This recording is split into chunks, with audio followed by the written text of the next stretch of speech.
రైతు సోదరులందరికీ నమస్కారాలండి. ముఖ్యంగా ఈరోజు మనం మొక్కజొన్న పంట గురించి పూర్తిగా చెప్తాను.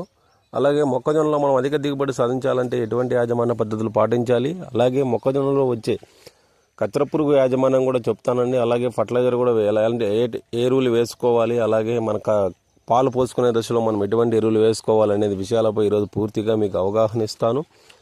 కావున రైతులందరికీ ఒక విజ్ఞాపం అండి, అందరూ వీడియోలు చూస్తున్నారు కానీ సబ్స్క్రైబ్ చేసుకోవడం లేదు. దయచేసి మీరందరూ సబ్స్క్రైబ్ చేసుకుంటారని కోరుకుంటున్నాను. మీరు సబ్స్క్రైబ్ చేసుకోవడం వల్ల మీ తోట రైతులకు కూడా ఈ వీడియో వెళ్తుందండి. అలాగే మీరు మొక్కజొన్న సాగు చేసే రైతులకైతే వీడియోని షేర్ చేస్తారని కోరుకుంటున్నాను. ఓకే, మెయిన్ టాపిక్లోకి వెళ్ళిపోదామండి. ఈరోజు మొక్కజొన్న గురించి పూర్తిగా తెలుసుకుందాం. ఎప్పుడైనా సరే ఆకురు దిక్కులో మనకు పశువులు 4 నుంచి 8 టన్నులు వేసుకోవచ్చండి ఎకరాకు. అలాగే దాంతోపాటు జింక్ సల్ఫేట్ ప్లస్ డిఏపి మనం నాట్ల కిందకి వేసుకుంటే మనకు వీటిలో వచ్చే జింక్ డిఫెన్స్ కూడా మనం పూర్తిగా 100%గా మనము కంట్రోల్ చేసుకోవడానికి ఆస్కారంగా ఉంటుంది. అలాగే మనం మొక్క వెత్తిన తర్వాత మొదటి తడి వేస్తాం కదండి. వేసిన తర్వాత 2-3 రోజులు గ్యాప్ ఇచ్చి మళ్ళీ వెంటనే తడేయాలి. అప్పుడు ఏమవుతుందంటే మొక్కజొన్న అనేది సమాంతరంగా ఒకటే లెవెల్లోనే మనకి పైరు రావడానికి, అలాగే పైరు ఎదగడానికి కూడా ఆస్కారంగా ఉంటుంది. ఓకే, గడ్డి మందు ఎప్పుడు స్ప్రే చేసుకోవాలి, గడ్డి మందులో ఎటువంటి జాగ్రత్తలు తీసుకోవాలనేది కూడా చెప్తాను. ఓకే, మనం నార్మల్గా గడ్డి మందులు అనేటివి మనకు కొంతమంది మొక్క పెట్టే ముందు కొడతారు, లేకుంటే మొక్క విత్తిన వెంటనే కొడతారు, దాన్ని అట్రాజిన్ అంటారు. ఓకే, లేదు సార్ మేము మొక్కజొన్న పెట్టిన 20 రోజుల్లో కొడతామంటే మనకు చాలా మందిలో ఉన్నాయండి మార్కెట్లో. గిలార్డో ఉంది, స్టాంప్ ఎక్స్ట్రా ఉంది, ఎక్సిడో ఉంది, తర్వాత క్యాలరీస్ ఎక్స్ట్రా ఉంది, ఇలా ఎన్నో ఉన్నాయండి. ఓకే, గడ్డి మందులు ఏ టైంలో మనం స్ప్రే చేసుకోవాలి, తర్వాత మనం కొట్టే ముందు ఎటువంటి జాగ్రత్తలు వహించాలి అంటే మన గడ్డి మందులు 20 రోజుల లోపల స్ప్రే చేసుకోవాలండి. 25 రోజుల తర్వాత మనకు మొదటి స్ప్రే స్టార్ట్ అవుతుంది. ఎందుకంటే అప్పుడు మనకు మొవ్వు తినే పురుగు, అలాగే మనకు పచ్చ పురుగు అనేటివి మనకు ఆకులు గోకి తింటూ ఉంటాయి. వాటి నిర్మూలన స్ప్రే చేసుకోవాలి. కాబట్టి మన 18 రోజుల్లోనే మనం తడి ఇచ్చేసి ఎప్పుడైనా సరే గడ్డి మందులు స్ప్రే చేసుకునేటప్పుడు మనం భూమిలో తడి అనేది కంపల్సరీగా చూసుకోవాలి. అలా చూసుకోవడం వల్ల 100% మొక్క అనేది మనకు గడ్డి మొక్కలు చనిపోవడానికి ఆస్కారంగా ఉంటుంది. గడ్డి మందు కొట్టేటప్పుడు ఎప్పుడైనా సరే మనం భూమి తడిచే విధంగా మనం ఎకరాకు 10 ట్యాంకులు చొప్పున మనం భూమి బాగా తడిచే విధంగా మనం మొక్కజొన్నలో గడ్డి మందే కాబట్టి మనకు భూమి తడిచే విధంగా స్ప్రే చేసుకోవాలి. అలా చేసుకున్నట్లయితే మనకు 100% మనకు 4 నుంచి 5 రోజుల తర్వాత మనకు గడ్డి అనేది వాడిపడుతుందండి, వెంటనే చనిపోదు. బట్ ఏమంటే రైతులు వెంటనే చనిపోలేదు, గడ్డి మందు పనిచేయలేదు అనుకుంటారు, తప్పండి. తర్వాత తడి ఎప్పుడు వేయాలి, గడ్డి మందు కొట్టిన తర్వాత 8 నుంచి 10 రోజుల తర్వాత మనం గడ్డి మందు కొట్టిన తర్వాత మనం తడి వేయాలండి. అలా తడి వేయడం వల్ల మన గడ్డి కూడా ఎండుబారిపోయి చనిపోవడానికి ఆస్కారంగా ఉంటుంది. ఓకే, మనం మొదటి స్ప్రే పురుగు మందులు ఏమేమి స్ప్రే చేయాలి, మనకు 25 రోజుల నుంచి మన స్ప్రేయింగ్ స్టార్ట్ అవుతుందండి.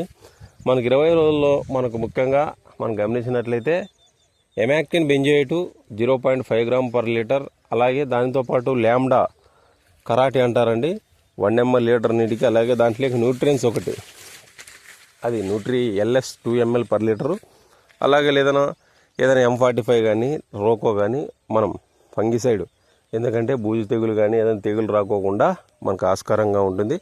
వాటిని కలిపి మనం ఎకరాకు 6 నుంచి 8 ట్యాంకులు చొప్పున మనం ఈవినింగ్ కానీ మార్నింగ్ కానీ మనకు సన్లైట్ పడే టైంలో కాకోకుండా మనం అంటే ఎక్కువ ఎండ కాకోకుండా మధ్యాహ్నం పూట్ల కాకుండా మనం ఆ టైంలో స్ప్రే చేసుకుంటే మనకు పురుగు అనేది 100% చనిపోవడానికి ఆస్కారంగా ఉంటుంది. ఓకే, మొదటి తరంలో మనం ఎటువంటి ఎరువులు వేసుకోవాలా, మనం నార్మల్గా మనం ఎరువుల్లోకి వస్తే యూరియాను ప్లస్ ఇండి రూట్స్ అని చెప్పానండి, చాలా వీడియోలో చెప్పాను. ఇండి రూట్స్ కంపల్సరీ వేసుకోవాలి. మొక్కజొన్న స్పెషల్ ఇండి రూట్స్ వస్తాయండి, అవి మైక్రోబ్స్. ఎందుకంటే మనకు వీటిలో వచ్చే ఫాస్ఫరస్ డెఫిషియన్సీ కానీ, అలాగే వివిధ రకాల న్యూట్రియంట్ డెఫిషియన్సీ కానీ మొక్క 100% ఎదగడానికి, అలాగే కంకి కూడా మనకు సైజు మీరు చూస్తున్న వీడియోలో కంకి సైజు పెరగడానికి కూడా ఆస్కారంగా ఉంటుంది. మనం ముఖ్యంగా గమనించినట్లయితే మనం యూరియాలోకి ఇండి రూట్స్ కలుపుకొని మనం చల్లేయాలండి. అలాగే తర్వాత సార్ మన కత్తెర పురుగు అనేది ఎలా వస్తుంది, మనకి ఎన్ని రోజుల్లో మనకు అటాక్ అవుతుందంటే 35 డేస్ నుంచి మన కత్తెర పురుగు మనకు సుళ్ళు కొరికేస్తూ ఉంటుందండి. దీనికి మీరు కొంతమంది మందు పోస్తారు సుల్లుకి, లేదా గ్రాన్యువల్స్ వేస్తారు. ఓకే, ఈ కత్తెర పురుగు అనేది ఎక్కడి నుండి వస్తుందంటే ముఖ్యంగా ఈ కత్తెర పురుగు అనేది గత 10 సంవత్సరాల నుంచి మనకు అమెరికా నుంచి వచ్చిందండి ఈ పురుగు. దీని ఉధృతి ఎలా అంటే మనకి వెన్ను అనేది తినేస్తే మన కంకి కూడా 100%గా హెల్తీగా మనం పుట్టదండి, అదే రాదండి. ఓకే, ఈ పురుగు అనేది తల్లి రెక్కల పురుగు అనేది సుమారుగా 100 నుంచి 200 కిలోమీటర్ల వరకు రాత్రిపూట్ల ప్రయాణిస్తుందండి. ఇవి గుడ్లు 200 నుంచి 300 గుడ్లు పెడతాయి. అది కూడా ఈ ప్లేస్లో పెడతాయండి, ఆకుల వైన. ఈ ఆకుల్లో పెట్టడం వల్ల ఆ లార్వాలు పగిలి ఆ పురుగులు అనేది ఇట్లా సుల్లో పోయి తింటూ ఉంటాయి కత్తెర పురుగువి. ఓకే, వీటి యాజమాన్యం ముఖ్యంగా గమనించినట్లయితే చాలామంది మందులు పోస్తూ ఉంటారండి. కొంతమంది వయాగో లేదా కొరాజిన్ లేదా రాయల్ 5 కానీ అలాంటి మందులు పోస్తూ ఉంటారు. ఓకే, పోసుకోవచ్చండి, దానివల్ల కూడా కంట్రోల్ అవుతుంది. బట్ ఏంటంటే రైతు పెట్టుబడి పరంగా పోతే ఫటైరా గుళికలను దొరుకుతాయండి మనకు ఎఫ్ఎంసి కంపెనీ వాళ్ళవి. 10 సేర్లు ఇసుక తీసుకొని దాంట్లోకి 4 కేజీల మనకు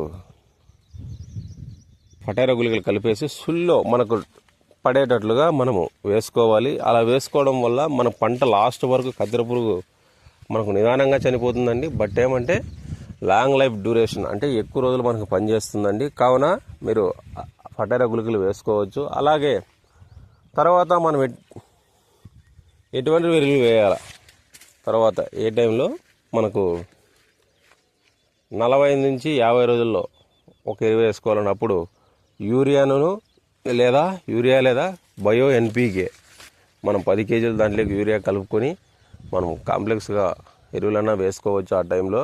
తర్వాత 60 నుంచి 70 రోజుల మధ్య 60 నుంచి 70 ఆ టైంలో మనకు వెన్ను అనేది ఇడుస్తూ ఉంటుంది. అలాగే కంకి కూడా ఇడిసే టైం కాబట్టి అప్పుడు చాలామంది రెడ్ పొటాష్ చల్లుతారండి. రెడ్ పొటాష్ చల్లొద్దు, యూరియాలోకే మనం బయో పొటాష్ అనేది దొరుకుతుంది. ఈ బయో పొటాష్ వేయడం వల్ల మన భూమిలో 100% మొక్కకు అందుతుంది. అలాగే ఈ రెడ్ పొటాష్ వేయడం వల్ల కొన్ని వాటిలో కరక్క క్లోరైడ్గా మనకు ఏర్పడతాయి. కావున మనం బయో పొటాష్ అనేది దొరుకుతుందండి మార్కెట్లో.